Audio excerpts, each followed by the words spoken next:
السلام علیکم ورحمۃ اللہ وبرکاتہ۔ بسم اللہ الرحمن الرحیم۔ اسلامک کہانی میں آپ کو خوش آمدید۔ ایک ملک کا بادشاہ بہت رحم دل اور نیک تھا، رعایا کے حق میں بہت اچھا تھا۔ چنانچہ تمام رعایا اس سے محبت کرتی تھی اور اسے خوب دعائیں دیتی تھی۔ اسی ملک کے ایک دور دراز گاؤں میں ایک کسان رہتا تھا، جس کی یہ خواہش تھی کہ اپنے نیک دل بادشاہ کی زیارت کی جائے اور اسے کوئی تحفہ دیا جائے۔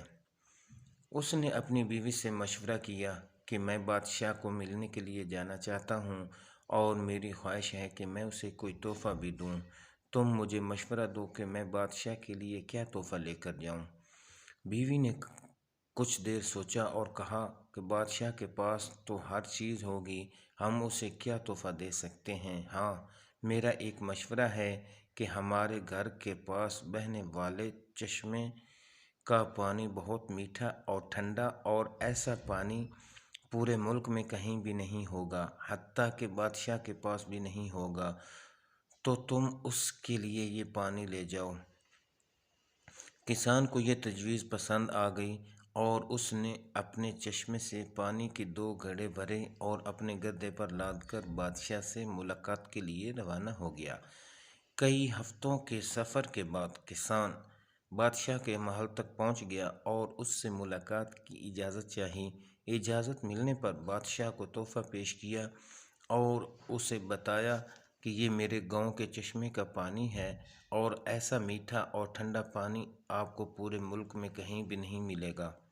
بادشاہ کے اشارے پر وزیر نے گھڑے کا ڈھکن اٹھایا تو کئی ہفتوں کے سفر کی وجہ سے پانی میں بدبو پیدا ہو گئی تھی۔ وزیر نے بادشاہ کی طرف دیکھا تو بادشاہ نے اسے خاموش رہنے کا اشارہ کیا اور بآواز بلند کہا کہ ہم اس تحفے سے بہت خوش ہوئے اور خزانچی کو حکم دیا کہ اس کسان کے گھوڑوں کو سونے سے بھر دیا جائے۔ کسان بہت خوش ہوا۔ بادشاہ نے وزیر کو بلا کر چپکے سے کہا کہ یہ پانی کو گرا دینا اور واپسی پر اس کسان کو اس راستے سے گزارنا جہاں ہمارے چشمے ہیں، تاکہ اسے علم ہو کہ ہمارے پاس پانی کے کتنے چشمے ہیں اور ان کا پانی کتنا ٹھنڈا اور فرحت بخش ہے۔ چنانچہ جب کسان کو انعامات دینے کے بعد ان چشموں کے پاس سے گزارا گیا تو وہ سمجھ گیا کہ اس کا تحفہ کتنا حقیر تھا، لیکن بادشاہ نے اس کے حقیر تحفے کو بھی قبول کر کے اسے انعام سے نوازا۔ اس کے دل میں بادشاہ کے لیے محبت اور عقیدت اور بڑھ گئی۔